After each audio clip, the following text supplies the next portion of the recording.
La jungle est un écosystème bouillonnant de vie. C'est un monde particulier où des milliers d'espèces, bien loin de ce que nous connaissons en Europe, parviennent à cohabiter malgré des conditions parfois bien difficiles.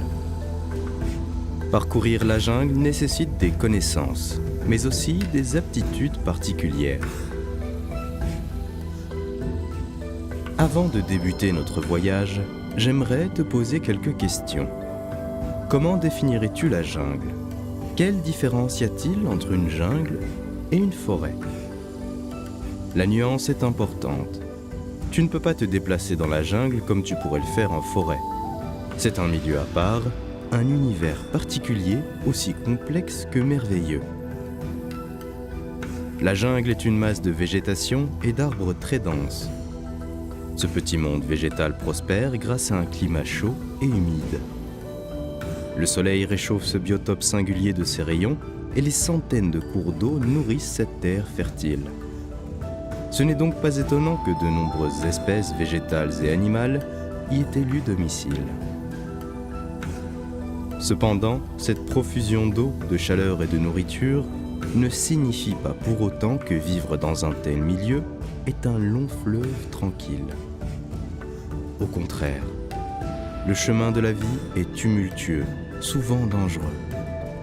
Il faut lutter chaque jour pour sa survie. Oiseaux, mammifères, poissons ou encore insectes ont développé des compétences ou des aptitudes spécifiques pour s'adapter à ce milieu hors norme. On retrouve ce type de paysage tout au long de l'équateur en Amérique du Sud, en Afrique, mais également en Asie.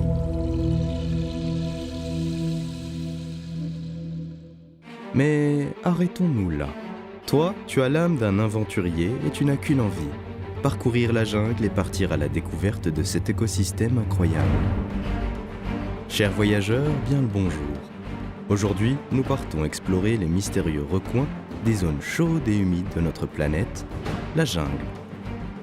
Mais avant de partir pour une nouvelle aventure, pense à liker la vidéo et à t'abonner à la chaîne pour ne rien manquer. Merci et bon voyage. J'ai concocté spécialement pour toi un itinéraire complet aux 4 coins du monde. Nous allons débuter notre périple par la jungle amazonienne, puis nous irons au Gabon et au Congo pour terminer notre marche en plein cœur de l'Indonésie, sur l'île de Sumatra. Si elle est une véritable bouffée d'air pour notre planète bleue, c'est loin d'être son unique atout. La forêt amazonienne est la plus vaste du monde. Elle s'étend sur 9 pays et 5,5 millions de kilomètres carrés. Cela représente environ 12 fois la France. Nous sommes environ 8 milliards d'êtres humains sur Terre, mais la forêt amazonienne est peuplée par plus de 400 milliards d'arbres à elle seule. Si tu ne prends pas un peu de hauteur, tu auras sans doute beaucoup de mal à imaginer l'étendue de cette forêt imposante. Tu vois, ici tu peux apercevoir la France, petit pays bordé par l'océan Atlantique. Maintenant, porte à nouveau ton regard sur les Amériques, de l'autre côté de cet océan. Regarde combien cette surface verdoyante semble courir à travers tout le nord du continent. Rien que dans cette région du globe, il y a 16 000 espèces différentes de plantes, d'arbres et de fleurs. Ces spécimens uniques parcourent les millions de kilomètres carrés qui couvrent la forêt tropicale. Selon les scientifiques, un arbre pourrait accueillir jusqu'à 10 000 insectes. C'est une effervescence de vie qui règne dans chaque centimètre carré de la forêt pluviale la plus vaste du monde. Si elle abrite des milliers d'espèces absolument incroyables, chacune d'entre elles ne compte pas forcément beaucoup d'individus. La forêt est luxuriante et tu t'imagines sans doute que cette richesse rime avec profusion et prospérité. Le soleil fournit l'énergie et la chaleur, et l'eau est une ressource abondante dans la région. Tout est réuni pour que la vie grouille du sol à la cime des arbres. Mais détrompe-toi, c'est également un milieu très complexe dans lequel il n'est pas toujours facile de se mouvoir et où les prédateurs sont nombreux.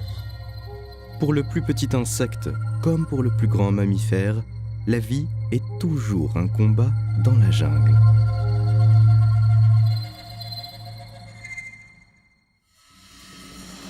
Ici, la forêt est dense. Même sous les grands arbres, la végétation est très présente. Difficile de se frayer un chemin. C'est sans doute pour cette raison que l'on retrouve peu d'animaux de grande taille dans cette région tropicale. Rares sont ceux qui sont parvenus à s'adapter à cette végétation si dense et invasive. Le jaguar y a pourtant élu domicile.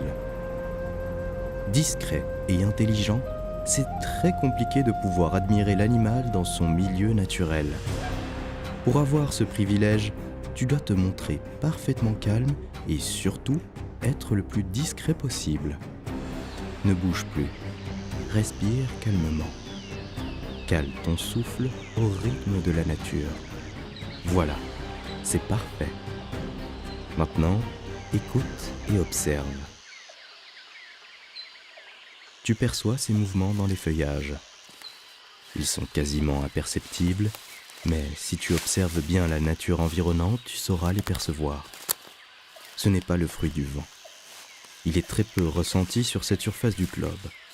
Non, ces petits mouvements dans les feuilles de rorquo sauvage et de labios de novia sont bel et bien ceux d'un animal et pas n'importe lequel.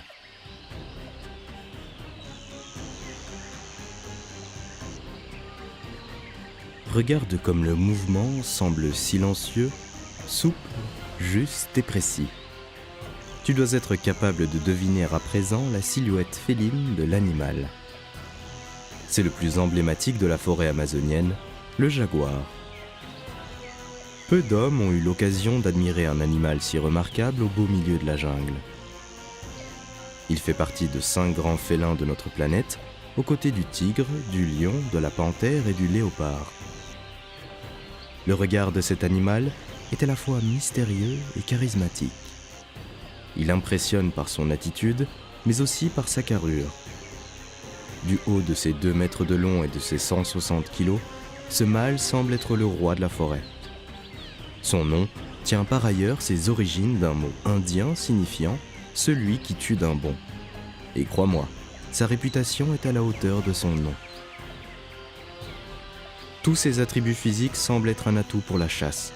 Une ouïe développée, un œil vif et perçant, des griffes acérées, de puissantes mâchoires, des canines parfaitement aiguisées, une grande souplesse et des muscles puissants, alliant force et vitesse d'action. Voici les traits caractéristiques de ce félin. Le moins que l'on puisse dire, c'est qu'il règne en maître dans cette partie de la forêt.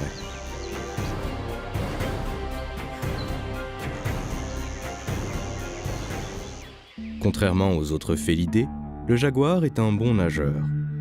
Si tu le vois hésiter à traverser ce petit cours d'eau, ce n'est pas parce qu'il doute de ses capacités physiques, mais plutôt parce qu'il se doit d'être prudent s'il tient à sa propre vie. Ici, les eaux boueuses peuvent être très dangereuses. L'anaconda est souvent niché dans le fond de ces eaux. Le jaguar sait qu'il est loin d'être le seul prédateur de la jungle à apprécier ces rivières pour chasser. Si tu n'es pas constamment sur tes gardes, une simple petite erreur d'inattention peut être fatale. Dans l'eau, le jaguar est sur le qui-vive, toujours aux aguets du moindre bruit ou mouvement suspect. Sur la terre ferme, en revanche, il ne semble plus aussi fragile, bien au contraire. Il marche d'un pas assuré. Il se déplace avec beaucoup de confiance et d'aplomb, car il a pleinement conscience de ses capacités de chasse hors normes. Le capybara ne le sait que trop bien, il l'a appris à ses dépens. Mais il n'est pas le seul à devoir se méfier du félin.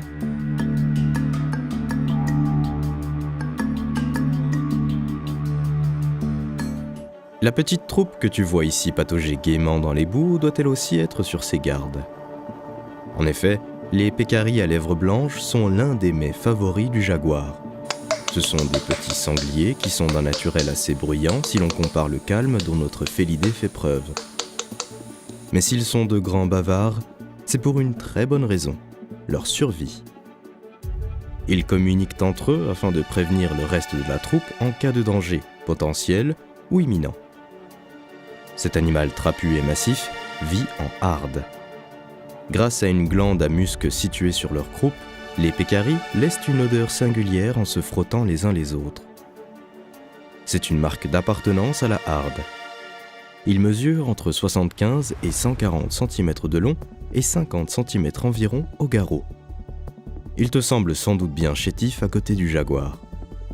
Pourtant, le félin sait qu'il doit se méfier de la harde. Effectivement, les pécaris sont dépourvus de défense, contrairement à certains sangliers, mais ils ont des canines parfaitement aiguisées. S'ils préfèrent la fuite, ils n'hésiteront pas à en découdre avec le prédateur en cas d'attaque de front. Ils utilisent alors un claquement de dents très particulier pour prévenir le trouble fait de leur attaque imminente. Le jaguar ne s'y frottera pas. S'il a sans nul doute l'avantage physique d'un prédateur redoutable, équipé pour la chasse, ils ont l'avantage du nombre. Le félidé doit faire preuve de patience, mais aussi de stratégie. Il ne pourra chasser que si un individu un peu trop confiant s'éloigne du groupe.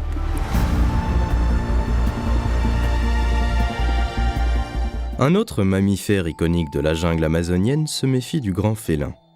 C'est le capybara. Il est sans doute l'un des plus grands rongeurs de notre planète. Il mesure facilement 1 mètre de long et peut atteindre les 50 kg pour les femelles. Les capybaras le savent, ils sont des proies faciles. L'évolution dans ces régions tropicales a été plus importante que partout ailleurs pour survivre. La majorité des espèces ont développé des capacités hors normes pour pouvoir survivre.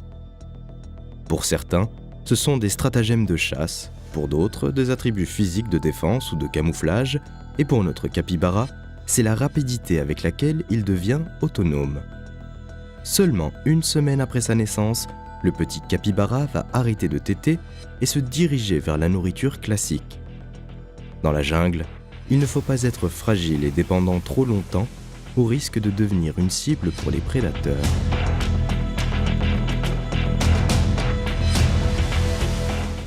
Le capybara est pleinement adapté à son milieu. Comme tu peux le voir, il est parfaitement à l'aise dans l'eau. Il a des pattes semi-palmées, mais aussi une gueule équipée pour le milieu aquatique. Les yeux, les narines et les oreilles sont situés sur le dessus de la gueule. Le capybara laisse ainsi ses organes hors de l'eau lorsqu'il nage. Il peut voir ou entendre le danger arriver et se préparer à la fuite. Regarde comme ces jeunes capybaras semblent heureux dans l'eau. Il faut dire que l'eau est un élément essentiel pour eux. C'est sous les flots que les plus belles parades amoureuses ont lieu entre un mâle et une femelle. Il y a fort à parier que ces 2 jeunes sont partis pour se déclarer leur flamme et perpétuer leur espèce. Mais si la parade est belle, elle est de courte durée. Cela ne dure que quelques secondes. Oui, tu as bien entendu. Une petite poignée de secondes suffit pour que la femelle soit fécondée. Aucun des 2 jeunes rongeurs ne souhaite prendre le risque d'attirer l'attention sur eux et devenir le petit déjeuner d'un anaconda. 5 mois plus tard, elle donnera naissance à 2 petits, peut-être plus.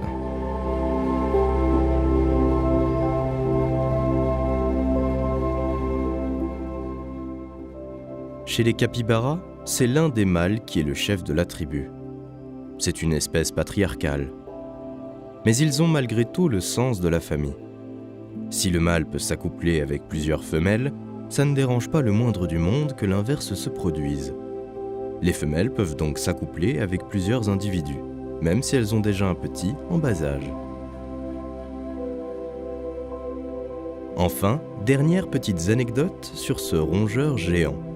Les femelles s'occupent aussi bien de leurs propres petits que ceux des autres femelles.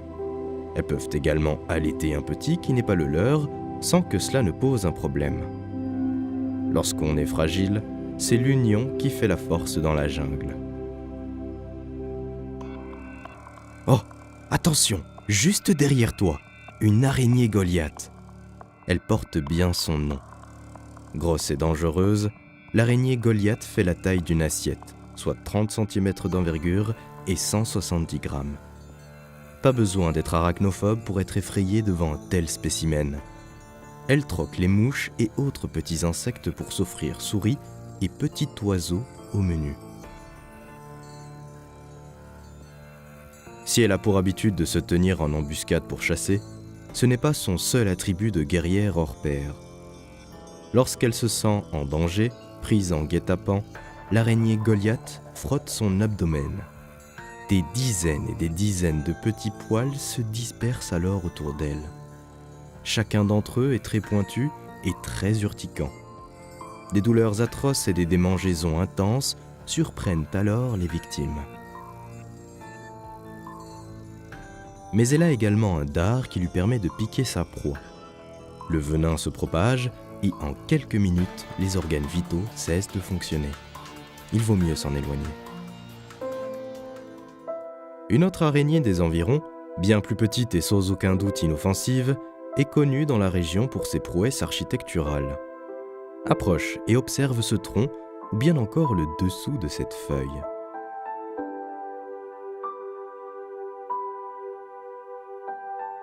Cette plante à feuilles larges abrite une œuvre de soie tissée par une araignée minuscule. Comme quoi, dans la jungle, tout n'est pas seulement une affaire de taille. On appelle ces monuments de soie des structures de Silkhenge, car ils ressemblent étrangement aux structures de Stonehenge, ce monument mégalithique circulaire. Notre petite araignée, qui n'est pas encore identifiée par les scientifiques, construit tout d'abord un dôme autour de ses œufs. Si la majeure partie des espèces d'arachnides pondent des dizaines voire des centaines d'œufs, ce n'est pas le cas de celle-ci. Elle pond seulement entre 2 et 4 œufs. C'est sans doute pour cela qu'ils sont si précieux pour elle et la survie de son espèce.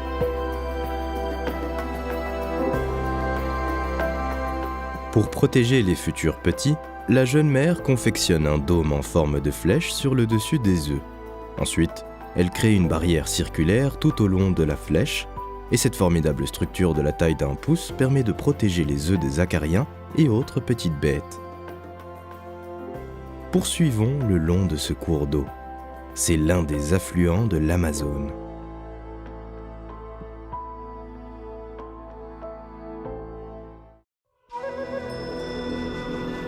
Tiens, regarde, voilà un poisson dont tu dois absolument faire la connaissance. Je te présente l'Arowana argentée. Ce poisson vit généralement à la surface. C'est pour cela que nous avons pu facilement déceler ses mouvements dans l'eau. Tout en muscles, il est doté de capacités incroyables. Omnivore à tendance carnée, il n'hésite pas à chasser pour se nourrir. S'il mange principalement de petits poissons, il chasse également hors de l'eau. Oui, tu as bien entendu, en dehors de l'eau. Regarde ce qu'il est capable de faire. D'un seul bond, il attrape sauterelles, fourmis et autres coléoptères. Doté d'une vue perçante, il parvient facilement à détecter le moindre insecte posé tranquillement sur une feuille ou une brindille. Dès que l'animal est à sa portée, il saute et n'en fait qu'une seule bouchée. Ses muscles lui permettent d'être à l'aise dans l'eau, mais également de se propulser suffisamment pour bondir de la surface jusqu'à 2 mètres de haut. Il est un prédateur redoutable contre les petits insectes de cette forêt, mais il lui arrive également de s'attaquer à de petits oiseaux venus se poser trop près d'un point d'eau pour étancher leur soif.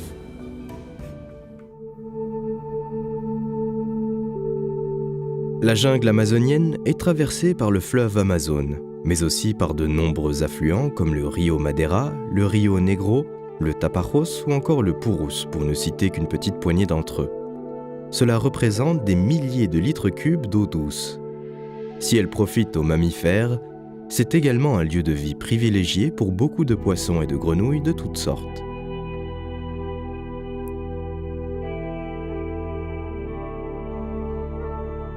Dans ce cours d'eau vit également un piranha. Le piranha est victime de sa mauvaise réputation. Mais tu n'as rien à craindre ni de celui-ci ni des autres d'ailleurs. Au vu de sa taille, ce n'est pas le genre de poisson à s'attaquer à l'homme. Tu dois également savoir qu'il y a finalement très peu d'espèces de piranhas carnivores. Certaines d'entre elles sont herbivores, tandis que d'autres s'occupent de nettoyer les cours d'eau et sont plutôt considérées comme des charognards. Celle que tu aperçois ici en fait partie. Grâce à son odorat très développé, le piranha peut facilement détecter la présence d'un cadavre. Vivant en groupe, les poissons s'attaquent alors à l'animal en putréfaction et nettoient le cours d'eau. Si tu remontes un peu plus haut le cours d'eau, tu verras peut-être un piranha à ventre rouge. Celui-ci fait partie des espèces carnivores. Ce type de poisson s'attaque à des proies à sa portée, autrement dit, rarement à l'homme. Il est très bien équipé, mais seulement pour gagner la partie face à d'autres poissons de son gabarit. Les dents sont pointues et la mâchoire puissante. Une attaque laisse peu d'espoir de survie à leur victime.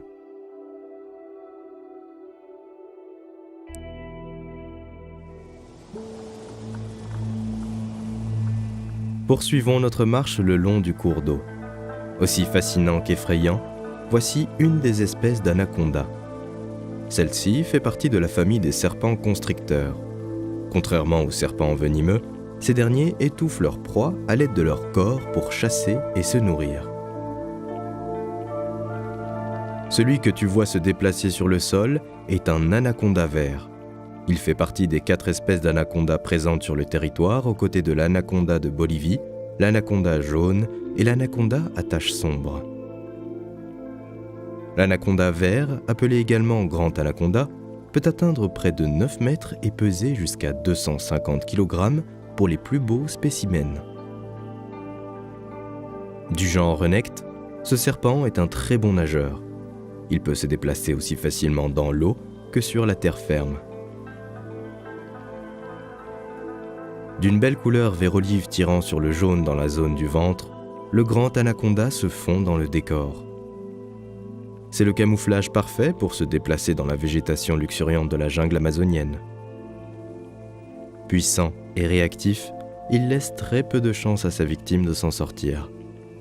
Une fois qu'il enserre sa proie, il ne lâche plus. Au contraire, il presse de plus en plus fort sa proie jusqu'à ce que celle-ci lâche enfin son dernier souffle. L'anaconda fait partie des plus grands prédateurs de la forêt. Il peut s'attaquer à des tapirs, des caïmans, des biches, des capybaras ou bien encore des tortues. Son terrain de jeu favori pour la chasse, c'est les marécages et les abords des fleuves. Lorsqu'un animal s'approche près du rivage pour se désaltérer ou se rafraîchir, l'anaconda géant se tient en embuscade. Il s'enroule autour de sa proie et l'étouffe avant de la gober entièrement.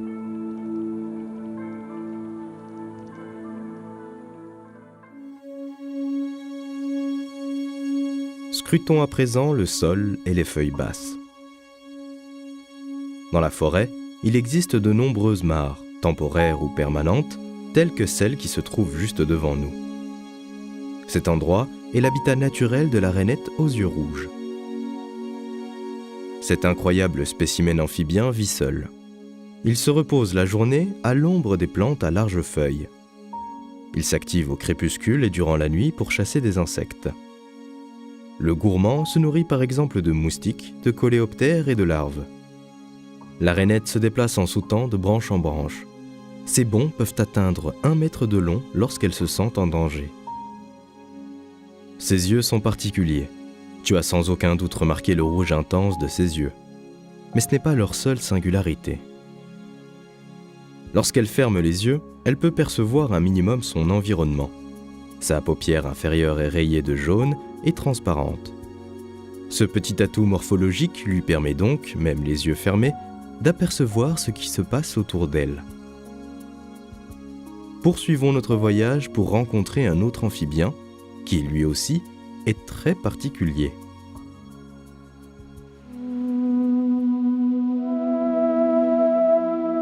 Poisson, lézard, amphibien ? Difficile de définir cet étrange animal, n'est-ce pas ? Je vais t'aider un peu.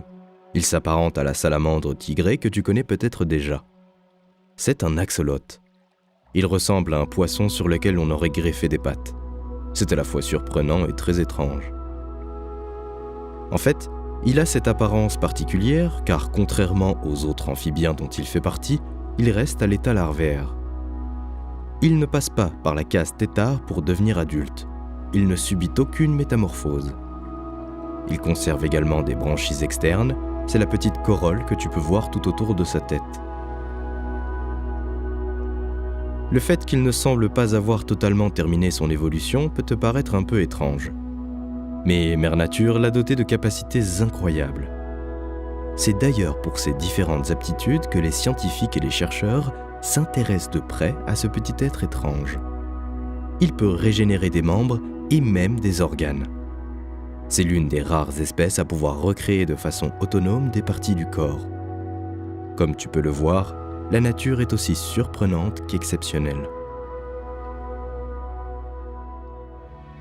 L'Amazonie abrite au moins 10% de la biodiversité mondiale connue et des centaines de milliers d'espèces d'insectes.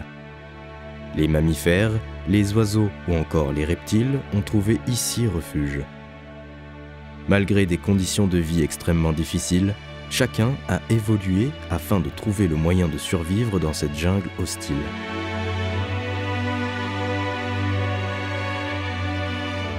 Tiens, regarde cet étrange lézard sur l'eau.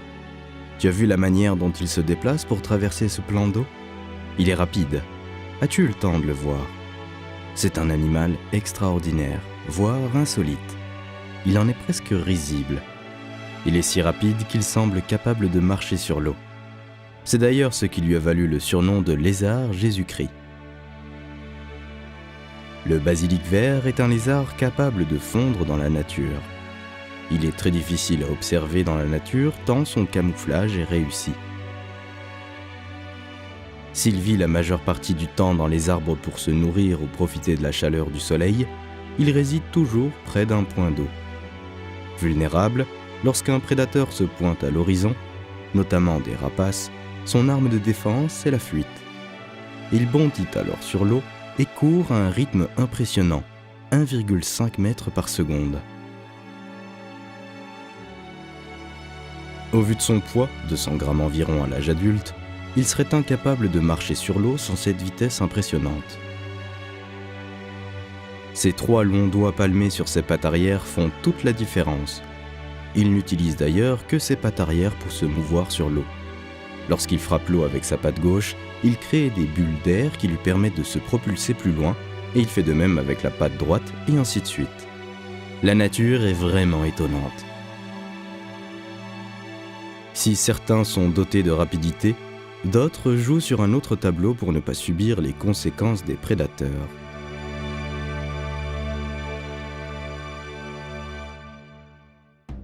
Les fourmis sont réputées pour leur sens de la hiérarchie, leur courage et leur capacité de travail. Certaines espèces sont coriaces et constituent une armée redoutable et redoutée de tous. Elles n'hésitent pas à attaquer des proies 10 fois plus imposantes qu'elles. L'une d'entre elles remporte la première place sur le podium de la douleur, et haut la main. La souffrance générée par la morsure est l'une des plus fortes et des plus intenses au monde. C'est celle de la fourmi balle de fusil que nous allons tenter de repérer sur ce sol couvert de feuilles et d'houmous. La fourmi balle vit en petites colonies d'une dizaine d'individus. Elle niche au pied des troncs des gros arbres ou entre leurs racines épaisses. Elle est insectivore, mais très agressive. Il n'est donc pas rare qu'elle s'attaque à quiconque ose la déranger. La fourmi balle de fusil ne tient pas ce nom par hasard. Sa morsure est tellement forte et douloureuse qu'elle ressemble à celle provoquée par un tir de balle. La souffrance dure généralement 6 heures en moyenne, mais elle peut s'étendre jusqu'à 24 heures. La taille de cette fourmi est tout aussi impressionnante que sa piqûre. Elle fait partie des espèces de fourmis géantes. Les simples ouvrières mesurent entre 18 et 25 mm, soit plus de 2 cm.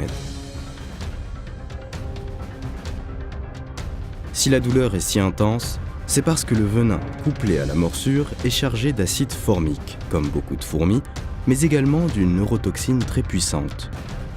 L'entomologiste américain Justin Orwell Schmidt a établi une échelle de douleur de piqûres d'insectes qui porte son nom. Cette échelle s'établit de 1 à 4, 4 étant la douleur la plus forte.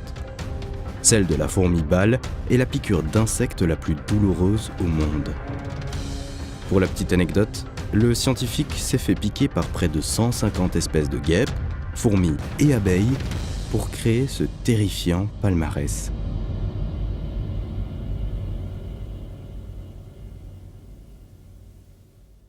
Poursuivons notre étude du sol équatorial à la recherche d'une autre espèce de fourmi, cette fois plus amicale, la fourmi coupe-feuille. Emblématique du Costa Rica, Cette fourmi constitue des colonies impressionnantes. Une seule et même colonie peut compter jusqu'à 2 millions d'individus.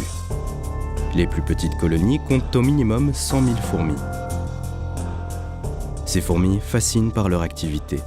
Elles sont de véritables agricultrices. Pour leur dur labeur, ces fourmis ont constitué différentes castes. Chacun a un rôle à jouer pour le bien de la colonie. Les plus petites ouvrières restent dans la fourmilière. D'autres fourmis, des ouvrières un peu plus grandes, sont nommées patrouilleuses.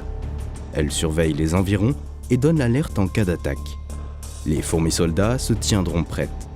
Ces gardes restent toujours aux côtés de la reine qui pond environ 50 000 œufs durant la période de ponte, de mai à juin. Les plus grosses fourmis sont des cueilleuses. Ce sont celles que l'on repère le plus facilement. Elles transportent des morceaux de feuilles 10 fois plus gros qu'elles. Les cueilleuses rapportent leur butin jusqu'à la fourmilière. Et c'est là que le plus incroyable se produit. Contrairement à beaucoup d'espèces, elle ne se contente pas de ramasser sa nourriture, elle la cultive. Les feuilles vont être mastiquées et mélangées à d'autres substances pour concevoir un substrat propice au développement d'un champignon. Et c'est de ces champignons que les fourmis se nourrissent. Elles sont essentielles à la biodiversité de la forêt amazonienne. Selon les scientifiques, elles seraient responsables de près de 30% du nettoyage et du compostage de la forêt. Si elles sont courageuses et très travailleuses, ce n'est pas le cas de tous les animaux de cette jungle.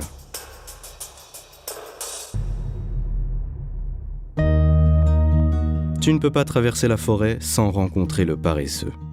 Réputé pour sa lenteur et sa nonchalance, il est l'un des nombreux animaux emblématiques de cette forêt. S'il fait partie des animaux les plus lents, il est aussi l'un des mammifères les plus anciens du monde. Le paresseux serait apparu il y a 60 millions d'années. Celui que nous apercevons juste au-dessus de notre tête est un paresseux à gorge brune. L'activité du paresseux est très lente et limitée. Il se repose environ 14 heures sur une journée. Ses activités principales sont la cueillette de feuilles pour se nourrir et la digestion. Les feuilles n'ont cependant pas de grande valeur nutritive. C'est pourquoi notre paresseux doit en manger une grande quantité pour subvenir à ses besoins. Ses griffes lui servent à grimper aux arbres, se suspendre ou rapprocher une grappe de feuilles. Sa digestion est longue. Il ne fait ses besoins qu'une seule fois par semaine.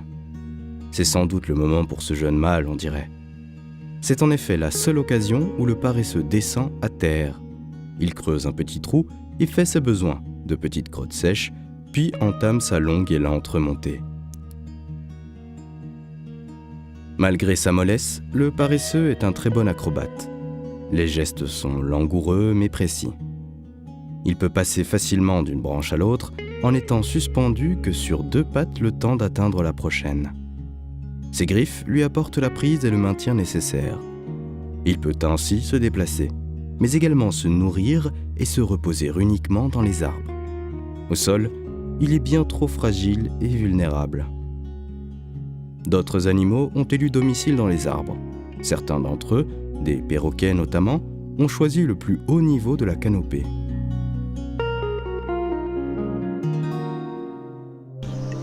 Entends-tu ces cris ? Ce sont des perroquets, ou plus précisément des haras. Il en existe une grande variété ici en Amazonie. Il y a l'ara hyacinthe, l'ara de Léar, l'ara bleu, l'ara rouge, l'ara vert et enfin l'ara à ailes vertes. Nous allons devoir prendre un peu de hauteur pour savoir lequel d'entre eux occupe la cime de ces arbres et chante aussi fort. En effet, cet oiseau arboricole passe le plus clair de son temps sur les branches des arbres pour se nourrir de noix et de fruits. En vol, il est magnifique. C'est un ara bleu. On l'appelle également ara ararona ou ara bleu et jaune en raison des couleurs de ses plumes. Malheureusement, il est très rare de pouvoir encore l'apercevoir à l'état sauvage. Victime du commerce, de la chasse et du braconnage, de nombreux aras sont menacés d'extinction. Tiens, regarde ce petit groupe d'aras à ailes vertes. On les appelle également arachloroptères. Leur vie semble si paisible ici, n'est-ce pas ? Le calme règne sur les hauteurs des arbres. C'est magnifique de les voir voler ainsi en pleine nature.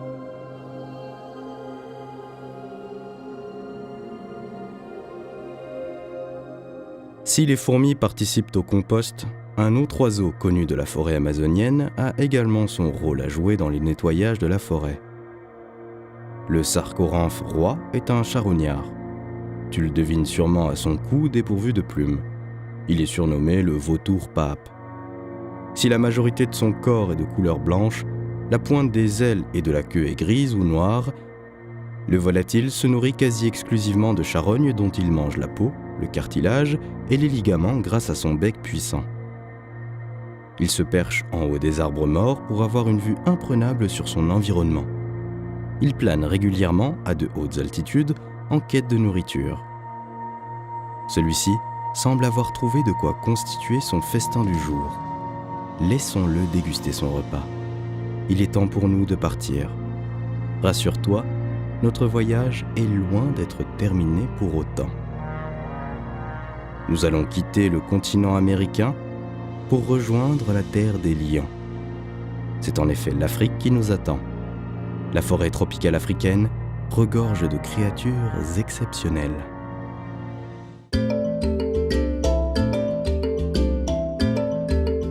Elle fait 3 fois la taille de la France et s'étend sur plusieurs pays au niveau de l'équateur.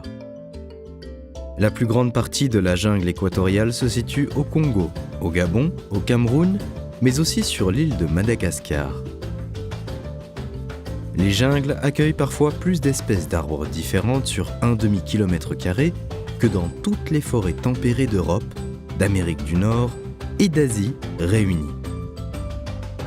Avec une température entre 27 et 28 degrés Celsius et un climat humide, la forêt africaine abrite une grande diversité d'espèces animales et végétales. La biodiversité de cet écosystème particulier ne cesse chaque jour de surprendre un peu plus les chercheurs et les scientifiques à travers la découverte de nouvelles espèces. Tout comme en Amazonie, s'il y a des arbres hauts, c'est la végétation basse qui est la plus dense et la plus variée. La jungle se développe en couches successives selon un schéma vertical.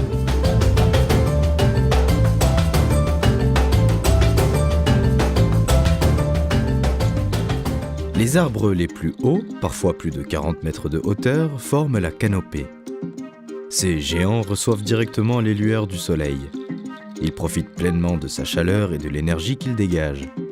Entre eux, tu peux apercevoir tout un réseau de lianes qui semblent galoper de branche en branche. Elles constituent un lien inébranlable entre tous ces arbres majestueux. Elles forment également un véritable parc de jeux pour tous les volatiles de la forêt et une barrière protectrice pour de nombreux autres animaux. Un peu plus bas, dans les strates inférieures de la forêt, des plantes, des arbustes et des fleurs emplissent les sous-bois. Il n'y a jamais aucun vide dans la jungle, la végétation est partout. La mousse tapisse les troncs et les roches, et les feuillages des différentes plantes s'entremêlent pour ne laisser aucun espace vacant entre elles. La nature n'est jamais nue, la végétation est partout. Si elle permet d'offrir une multitude d'abris et une source de nourriture intarissable, elle est aussi sombre et effrayante. La lumière ne semble pas pouvoir parvenir à percer les différentes couches de cette jungle immense. La forêt peut montrer ses plus belles facettes, mais aussi les plus hostiles et dangereuses. Si les ressources sont abondantes ici, elles ne s'obtiennent qu'au prix d'une lutte perpétuelle et acharnée. Les différentes espèces de cet écosystème ont développé des mécanismes de survie hors du commun.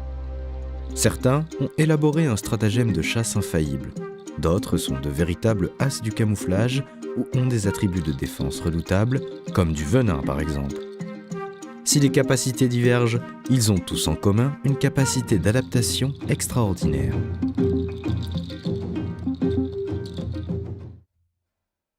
Voici une Triphyophyllum peltatum. Cette plante d'environ 60 cm arbore de jolies fleurs blanches-oranges lorsqu'elle est en floraison. Mais ce n'est pas pour son esthétisme que je souhaitais te présenter ici. Observe bien et tu t'apercevras qu'elle est tout à fait étonnante et surprenante. La Triphyophyllum est une plante carnivore.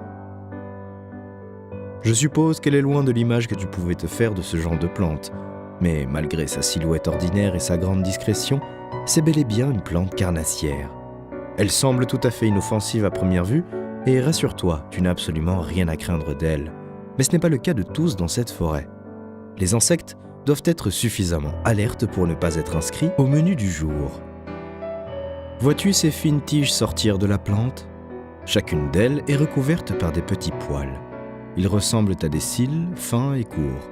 Ces cils sont glanduleux, c'est-à-dire qu'ils sécrètent un liquide. Pour les insectes, cela pourrait s'apparenter à du nectar. Certains s'y laissent d'ailleurs prendre. L'insecte est alors piégé sur la tige. Il est collé et ne pourra plus s'en défaire. Commence pour la plante la phase de digestion. Elle se nourrit de ces insectes que la gourmandise a menés à leur perte.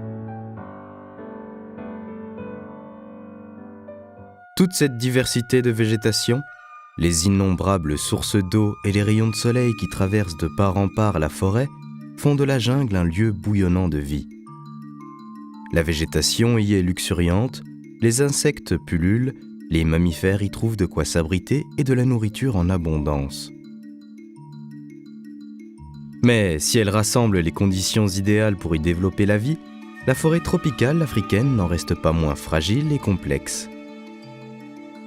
Pour admirer et comprendre la jungle, il te faut être observateur. La nature ne livre pas ses secrets aussi facilement. Regarde cet écrin de verdure vu du ciel. N'est-ce pas impressionnant, vu d'en haut ? Que dirais-tu maintenant de pénétrer dans l'un des plus beaux joyaux de la nature ? Es-tu prêt pour cette nouvelle aventure ?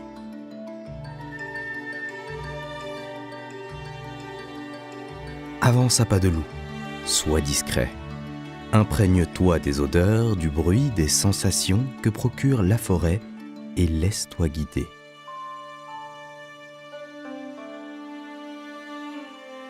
Nous allons maintenant pénétrer dans le parc Virunga.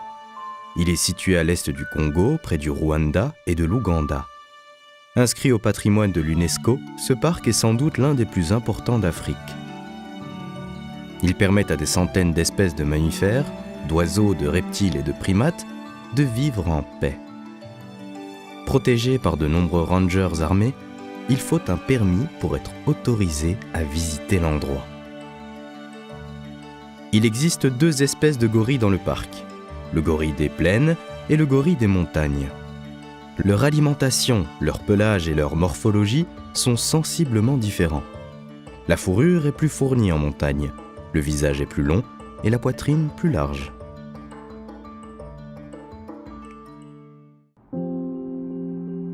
Les gorilles vivent en groupe d'une dizaine d'individus sous la protection du patriarche, le dos argenté. Si tu souhaites les apercevoir, il te faudra faire preuve de patience, mais surtout de respect. Le mâle ne te pardonnera aucun écart. C'est une force tranquille, il vit en harmonie avec la nature et veille avec sagesse sur les siens. Tant que tu respectes une distance suffisante et que tu ne le fixes pas dans les yeux, il tolérera ta présence. Si le lion est le roi de la savane, le gorille est sans aucun doute l'empereur de la forêt. Le dos argenté a un regard perçant et charismatique. Pour autant, il n'effraie pas, il semble plutôt imposer le respect et l'administration. Cette force de la nature, musclée et puissante, ne joue pas de ses avantages inutilement. Il préfère opérer avec sagesse de son charisme et maintenir ainsi le calme et la paix dans le groupe à travers son attitude et sa posture. Mais s'il sent un danger, la peur et la colère transforment instantanément son visage. Rien ni personne ne pourra arrêter le patriarche dans sa course pour préserver les siens. D'ailleurs, si tu observes bien le dos argenté, tu verras que malgré son semblant de quiétude, assis tranquillement contre cet arbre, son regard est toujours mobile. Il passe en revue tous les membres du groupe afin de s'assurer que tout va bien pour chacun d'entre eux, notamment cette jeune femelle et son petit. Les gorilles se déplacent à travers un large territoire. Au fil de leurs mouvements, ils disséminent les graines des fruits qu'ils consomment et participent à la régénération de la forêt. Ce sont de formidables jardiniers. ils sont tout aussi importants que nos abeilles dans cet écosystème hors norme. Même si ce sont des animaux puissants et impressionnants, ils se nourrissent uniquement de fruits, de feuilles, de racines, de jeunes pousses et de quelques termites. Ce sont également des êtres pacifiques et sociaux. Ils forment des petits groupes où chacun prend soin l'un de l'autre sous la houlette du dos argenté. Si un autre mâle ou un prédateur s'attaque à la famille du gorille, les mâles n'hésiteront pas à s'allier au dos argenté pour une lutte sans merci afin de préserver les leurs du danger. Quittons maintenant ces jardiniers de la forêt pour rencontrer un autre membre de la famille des grands singes, le bonobo. Le bonobo fait partie de la famille des grands singes. Cousin du chimpanzé, il se distingue par sa face plus foncée, ses lèvres roses et son pelage un peu plus dense et fourni sur la tête. Si jusqu'ici nous nous sommes intéressés aux lieux de vie et aux modes d'alimentation des animaux et insectes que nous avons pu rencontrer, j'aimerais cette fois que l'on s'attarde sur leur capacité de socialisation. Les grands singes, et en particulier les bonobos, sont des animaux communautaires exceptionnels. Le langage corporel de ces grands singes est relativement semblable au nôtre. On peut remarquer des similitudes dans le comportement et dans l'attitude. Ils sont capables de nouer des liens très forts entre les membres d'une même tribu. Il y a bien sûr le lien maternel, comme tu peux le voir chez cette jeune femelle et son petit. Cette femelle accepte de jouer avec ce petit sur son ventre, comme pourrait le faire une mère et son enfant humain. Mais il y a également des amitiés qui se créent. Regarde comme ces jeunes jouent entre eux. Les plus débrouillards et les plus éveillés taquinent même les adolescents et les adultes. C'est à ce moment précis que les premiers liens affectifs se tissent. Patients, les membres du groupe ne les disputent que rarement et participent tous à leur éducation. Les comportements se rapprochent de ceux des hommes. Chez les adultes, tu peux également voir qu'il y a une entraide et une solidarité permanente. Les uns prennent soin des autres, sans distinction d'âge ou de sexe, notamment pour l'éducation, la quête de nourriture ou l'épouillage. Cette activité tient d'ailleurs finalement plus de l'ordre de la socialisation que du soin. Elle permet de renforcer les liens, d'apaiser les tensions et de maintenir une cohésion de groupe. Pour maintenir la paix dans la tribu, ce sont les femelles qui exercent le rôle de décisionnaires. De nature plutôt calme et pacifique, il y a rarement des conflits ou des guerres de territoire. Le bonobo prône plus facilement la paix que les disputes et les bagarres. Ce singe a d'ailleurs une manière bien à lui pour résoudre les prémices d'un conflit. Le vieil adage « faites l'amour et non la guerre » n'a jamais été aussi bien respecté que chez les bonobos.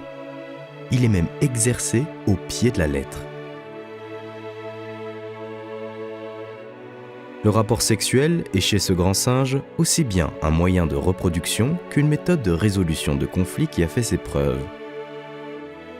C'est très rare chez les animaux que la sexualité ne se limite pas à la reproduction et inclut également une simple quête du plaisir mutuel. Si les rapports ne durent qu'une poignée de secondes, ils sont très réguliers, généralement plusieurs fois par jour.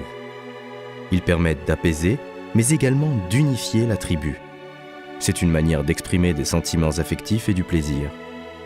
Très peu d'animaux, à part l'homme, ont des rapports sexuels en face à face. Là encore, les bonobos font partie des rares espèces à en être capables. Ils peuvent s'enlacer et s'embrasser sur la bouche pour exprimer un profond sentiment d'affection, tout comme le feraient les humains. Autre fait plutôt singulier chez ces animaux, outre le fait d'avoir recours à l'acte sexuel sans objectif de reproduction, c'est la possibilité de s'accoupler avec un membre du même sexe. Un mâle et une femelle peuvent s'accoupler, mais deux mâles peuvent s'accoupler entre eux, tout comme deux femelles le feront également si l'occasion se présente. La sexualité joue donc un rôle prépondérant dans la société matriarcale de ces grands singes. La maturité sexuelle d'un bonobo se situe à l'âge de 13 ans environ.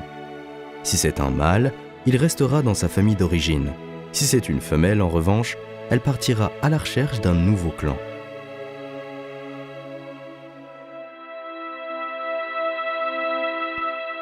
Dans cette région tropicale de glace et de feu, les paysages sont extraordinaires, tout autant que la faune qui la peuple. Quand on évoque la savane africaine, on pense aux girafes, aux gazelles, aux lions et aux buffles, et quand on songe à la forêt tropicale africaine, c'est plutôt l'immense variété de singes qui y vit qui nous vient en tête. Il est vrai que les gorilles, les bonobos, les chimpanzés, les mandrills et de nombreux autres primates tels que le talapoin du Gabon, le babouin, le colobe ou encore le macaque incarnent à eux seuls la forêt africaine.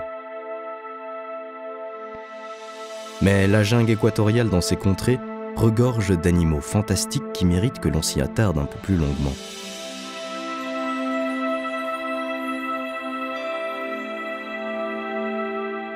Tu connais sans doute les gazelles. Fines, agiles et rapides, elles courent dans la savane.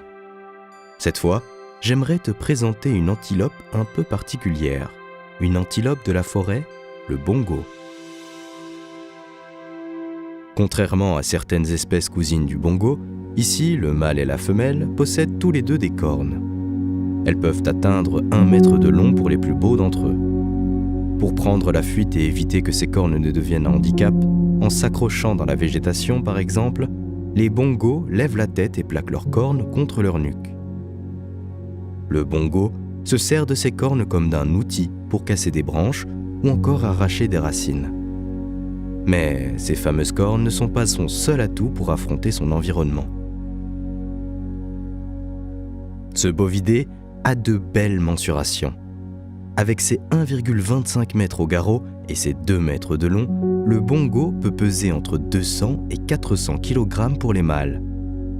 Sa corpulence est sans doute un avantage puisqu'il n'a que très peu de prédateurs. Cet herbivore se nourrit d'herbes, de racines et de fruits. Il passe la majeure partie de la journée en quête de nourriture. Il faut dire qu'il a besoin de manger en grande quantité pour subvenir à ses besoins. Il parcourt des kilomètres pour se sustenter. Il s'attelle à cette tâche à la nuit tombée jusqu'à ce que le soleil pointe le bout de son nez. La journée, il se repose et se fait discret, caché à l'abri d'un buisson. Tiens, tu vois cette femelle au ventre arrondi ? Elle porte la vie. Comme chez les humains, elle porte généralement un seul petit durant environ 9 mois. Les bongos sont de nature timide, mais très sociables. Les mâles ne sont pas territoriaux, pas plus que les femelles. Il n'est donc pas rare de voir plusieurs mâles au sein d'un même clan. Généralement, ils vivent en petits groupes familiales de 4 à 6 individus. Ils ne sont pas toujours faciles à observer et ont une ouïe très développée. Au moindre bruit, ils s'évaporent dans la nature à la vitesse de l'éclair. Leur meilleur moyen de défense reste la fuite et le moins que l'on puisse dire, c'est qu'ils sont rapides et doués pour cela.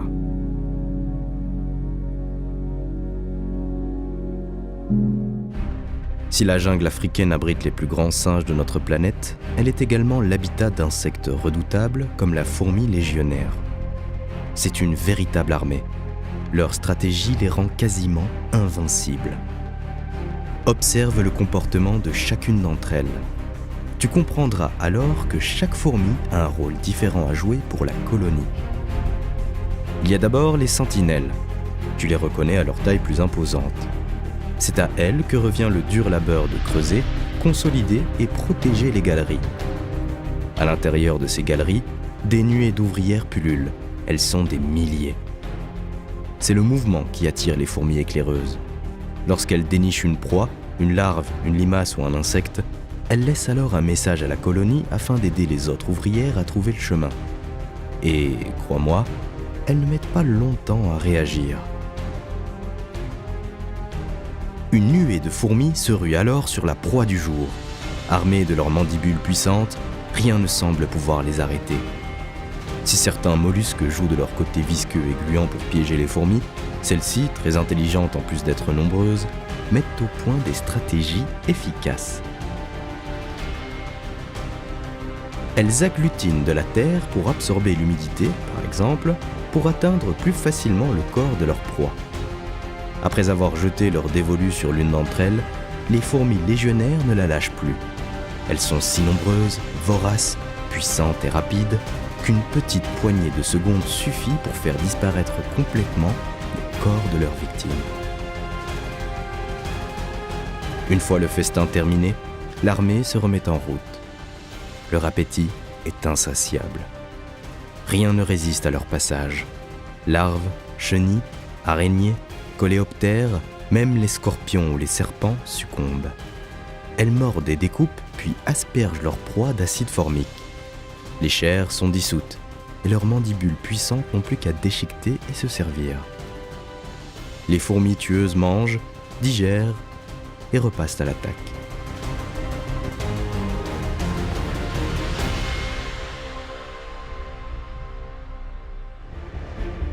Dans le même registre d'animaux tueurs, il y a dans les eaux de ces lacs et fleuves de la forêt un poisson redoutable. On l'appelle le poisson-tigre Goliath. Son nom ne présage rien de bon, n'est-ce pas? Pour le rencontrer, il faut s'approcher de ce bras de rivière. Ici, nous nous trouvons dans son terrain de jeu favori. Ce carnassier se nourrit exclusivement de proies. Poissons et petits mammifères sont au menu. Malin, il utilise les courants à son avantage pour se tenir en embuscade. Il sait avancer prudemment et attaquer au moment le plus propice. Sa vue et son ouïe ultra développée lui permettent de détecter facilement ses proies, tandis que ses dents acérées font de lui un prédateur redoutable. 32 dents, aiguisées comme des couteaux de forme triangulaire.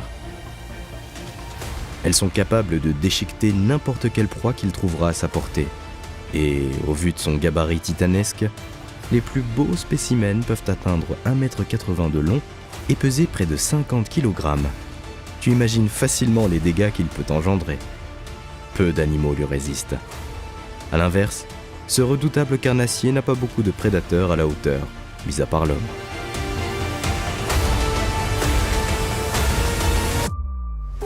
Tu as eu sans aucun doute suffisamment d'émotions. Retournons dans le cœur vert africain à la rencontre d'un animal doux et timide, endémique de cette région équatoriale. Voici un okapi. Subtil mélange entre la gazelle, la girafe et le zèbre, l'apparence de l'okapi est assez singulière. Selon les scientifiques, l'okapi s'apparente à la même espèce que la girafe. On retrouve des pattes antérieures plus longues que les pattes inférieures, mais également de petites cornes osseuses au sommet du crâne, tout comme sa cousine, la girafe. Elle est également équipée d'une langue à toute épreuve. Celle-ci mesure près de 40 cm. Elle lui permet d'atteindre les végétations inaccessibles à d'autres herbivores, mais également à se laver les oreilles. Eh oui, il faut bien qu'un tel organe sache se rendre utile. Contrairement à bon nombre d'herbivores, l'okapi est solitaire. Il ne part à la rencontre de ses congénères que durant la période de reproduction. Avant de quitter le continent africain, j'aimerais faire un petit détour par l'île de Madagascar. L'un de ses habitants nous y attend et tu ne pourras le rencontrer nulle part ailleurs.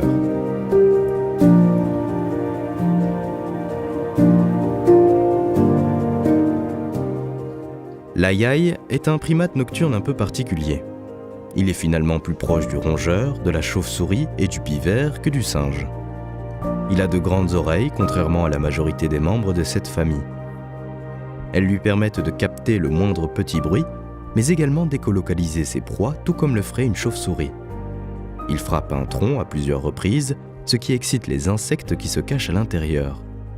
Il peut alors repérer leur position grâce à leurs mouvements. Il élabore donc une carte mentale des creux qui sillonnent l'arbre. Il lui suffit ensuite de percer au bon endroit pour récolter le précieux butin. Il a quelques similitudes avec le pivert dans le sens où il martèle lui aussi les troncs. Ce n'est cependant pas avec son bec, mais avec son doigt. Comme tu peux le voir, il contracte régulièrement ses oreilles. Son ouïe est très importante. Elle lui permet de cibler où se trouve précisément la larve tant recherchée sur la carte mentale qu'il s'est faite du tronc. Ensuite, grâce à ses incisives parfaitement aiguisées, il peut ronger l'arbre pour atteindre sa nourriture. Ces incisives poussent continuellement comme les rongeurs. Puissantes, elles parviennent facilement à percer la carapace de cet arbre. Pour autant, tout n'est pas encore gagné pour l'aïaï qui doit maintenant utiliser son doigt, non plus comme un marteau, mais comme un crochet, afin de parvenir à remonter l'insecte jusqu'à lui. Laissons le gourmand s'affairer à sa tâche, plus ardue qu'il n'y paraît, et souhaitons-lui bonne chance. Nous devons maintenant rejoindre un autre continent, celui de l'Asie.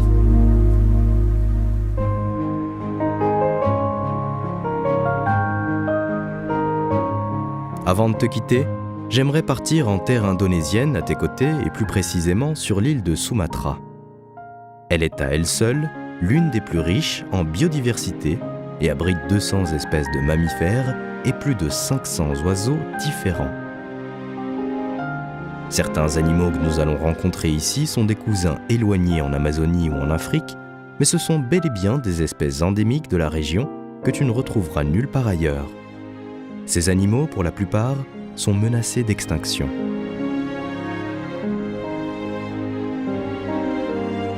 Il ne reste plus que 400 spécimens de tigres de Sumatra et nous avons la chance de rencontrer l'un d'entre eux.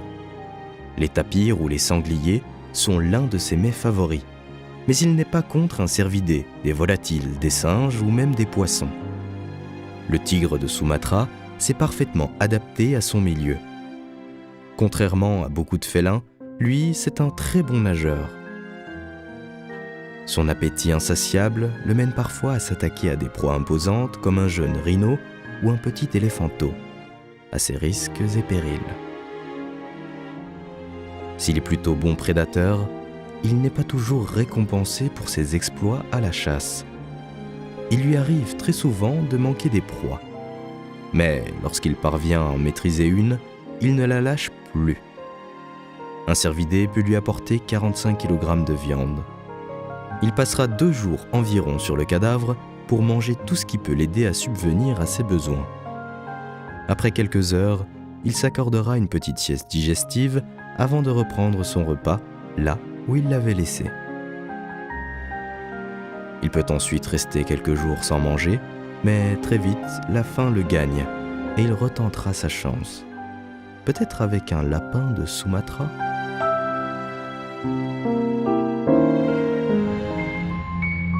Ce petit lapin rayé, de couleur grise et brune, évolue dans les forêts montagneuses de l'île. Son pelage est un camouflage parfait pour se fondre dans le décor. De nature discrète, il est très difficile à observer. Tout d'abord, ce petit lapin d'à peine 1,5 kg et 40 cm de long n'est actif que la nuit. La journée, il se terre dans des abris sombres, des trous formés à la base des troncs d'arbres, dans le creux des racines ou encore dans des terriers qu'il s'est confectionnés. Ensuite, il est vif, timide et farouche. Il a sans doute conscience de son extrême vulnérabilité et ne prend aucun risque. Enfin, la rareté de ce lapin fait que très peu d'hommes ont pu l'apercevoir dans son milieu naturel. Seuls des appareils photographiques automatiques cachés dans les forêts ont permis de prendre quelques clichés. Un autre habitant de Sumatra est quant à lui beaucoup moins discret. Il est bien plus bruyant.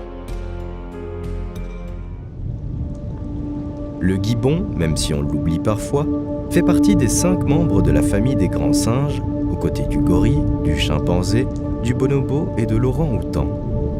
Comme nous avons pu le voir, une partie d'entre eux est originaire d'Afrique. Mais le gibbon et l'orang-outan, quant à eux, résident uniquement en Asie.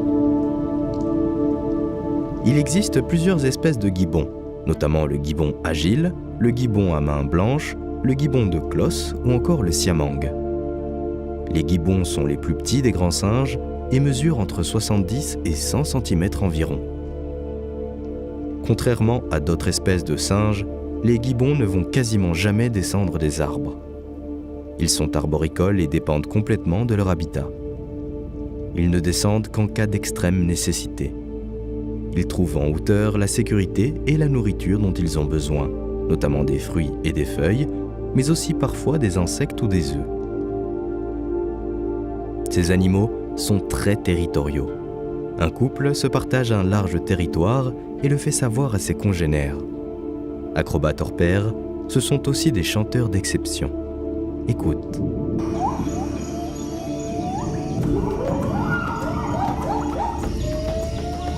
C'est magique d'entendre leurs cris. Le gibbon agile a un sac laryngé. Ce cas fait office de caisse de résonance lorsqu'il gonfle. D'après les scientifiques et les nombreuses études menées sur le sujet, les gibbons ont différentes vocalises. Ils sont capables de produire différentes syllabes et ainsi de coder un message explicite aux autres gibbons d'un territoire voisin. Ceci est leur territoire. Laissons-les vaquer à leurs occupations. D'autres animaux nous attendent.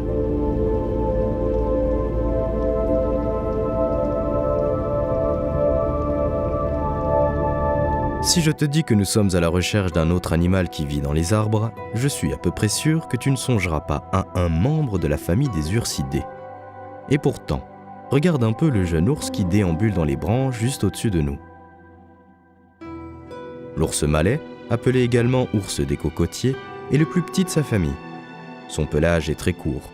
Il faut dire qu'au vu du climat, il n'a pas besoin d'une fourrure dense et fournie pour supporter la dureté de l'hiver. Au contraire, sa morphologie est adaptée au climat équatorial.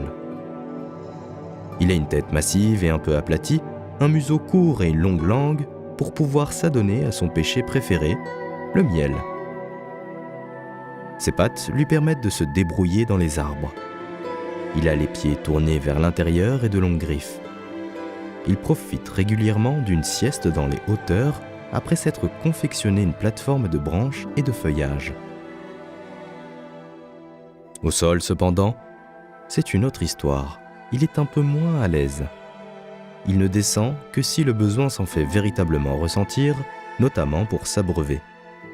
Pour le reste, il a tout ce qu'il lui faut dans les hauteurs. Il aime particulièrement le cœur des cocotiers, mais il se délecte avec une gourmandise non dissimulée de miel. N'étant pas trop difficile, il peut également s'offrir des insectes au menu, comme des larves ou des termites s'ils croisent leur chemin. Laissons-le profiter de son festin pour partir à la rencontre d'un félin un peu particulier.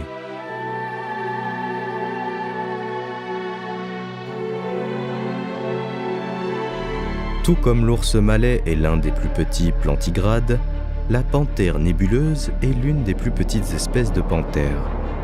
Elle mesure entre 60 et 100 cm de long et 60 cm au garrot. Elle fait également partie des poids-plumes avec une masse comprise entre 16 et 23 kg environ. Sa queue, quant à elle, est bien plus impressionnante si on la compare au reste de son corps. Elle constitue généralement quasiment la moitié de sa longueur totale. Si la nature l'a dotée d'une queue aussi longue et épaisse, c'est pour lui faciliter la tâche dans ses déplacements. Agile, elle escalade les arbres aussi facilement qu'un singe. Elle est capable de se suspendre à une branche pour en atteindre une autre, ou bien de descendre un tronc la tête en bas. Son pelage l'aide à se confondre avec son environnement. Ses pattes avant sont plus courtes que ses pattes arrière. Ses chevilles postérieures sont plus mobiles et ses canines plus longues que de nombreux autres grands félins. Toutes ces particularités physiques lui permettent d'être un bon chasseur et un merveilleux acrobate. Si la panthère nébuleuse se nourrit de petits cerfs ou de porcs sauvages, elle apprécie les oiseaux, les écureuils ou encore les singes. Même si elle est très talentueuse en hauteur, c'est au sol qu'elle traque ses proies. Elle n'est cependant pas contre une sieste réparatrice sur une large branche après une chasse victorieuse.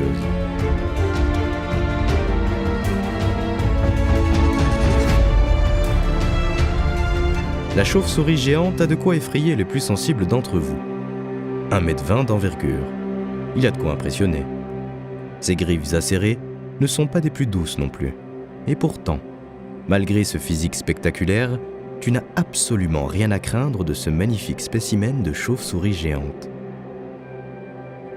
Tu vois ces énormes fruits ? Ce sont des pommes jacques. Le jacquier fait partie du même genre botanique que l'arbre à pain. On le retrouve majoritairement en Asie du Sud-Est.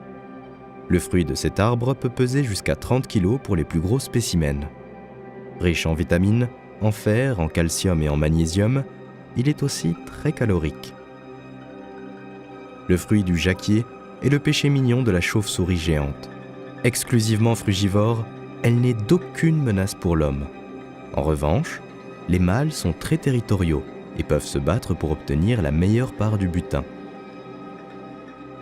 Perchée sur une branche, la chauve-souris géante s'aide de ses griffes pour se maintenir en équilibre, tête en bas. Elle n'a ensuite qu'à se délecter du précieux fruit en faisant attention de ne pas éveiller les convoitises.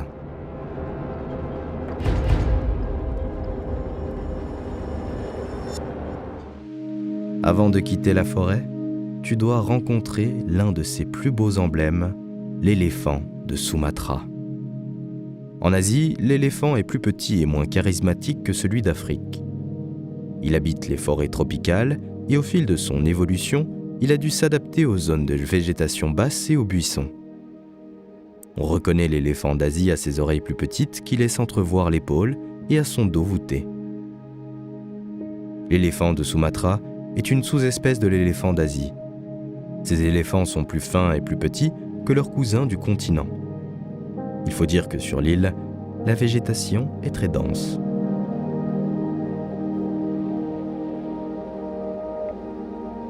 Chez les éléphants, c'est la plus âgée des femelles qui mène le groupe. Elle guide le troupeau en quête de nourriture vers des herbes grasses et tendres, mais elle les dirige régulièrement près du fleuve pour s'abreuver ou se laver des parasites en opérant une douche thérapeutique. L'éléphant de Sumatra est un gros mangeur. Il faut entre 100 et 150 kg de nourriture par jour pour un seul individu. Son menu se constitue d'herbes, de jeunes pousses et de racines. Ce n'est donc pas étonnant qu'il passe le plus clair de son temps à se nourrir. Ce colosse asiatique dort très peu, seulement 4 heures par jour environ. Le reste du temps, il le passe à se nourrir. Le pachyderme boit également beaucoup. C'est pourquoi il ne s'éloigne jamais trop d'un point d'eau. Les rivières et les affluents ne manquent pas dans la région, et il trouve donc facilement son bonheur.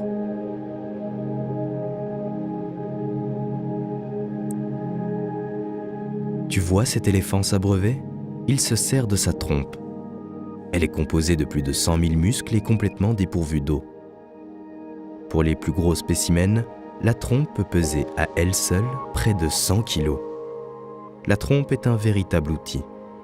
Elle lui permet de boire et de manger, de sentir, mais aussi de déplacer un tronc, de se gratter, de s'asperger d'eau ou de poussière, ou encore d'enlacer un membre du troupeau en signe d'affection. Le groupe que tu peux voir évoluer ici est constitué essentiellement de femelles. Les mâles quittent la tribu vers l'âge de 14 ans. Il vit alors une vie en solitaire et cela lui convient parfaitement. Il est plutôt d'humeur changeante et il faut se méfier de son tempérament parfois agressif. Il ne cherchera la compagnie de ses congénères que durant la période de reproduction. Cette femelle est gestante. Elle portera son petit environ 22 mois, puis elle l'allaite durant les 4 premières années de sa vie. Elle bénéficiera pour cela du soutien des autres femelles qui la protégeront, elle et le jeune éléphanteau, coûte que coûte.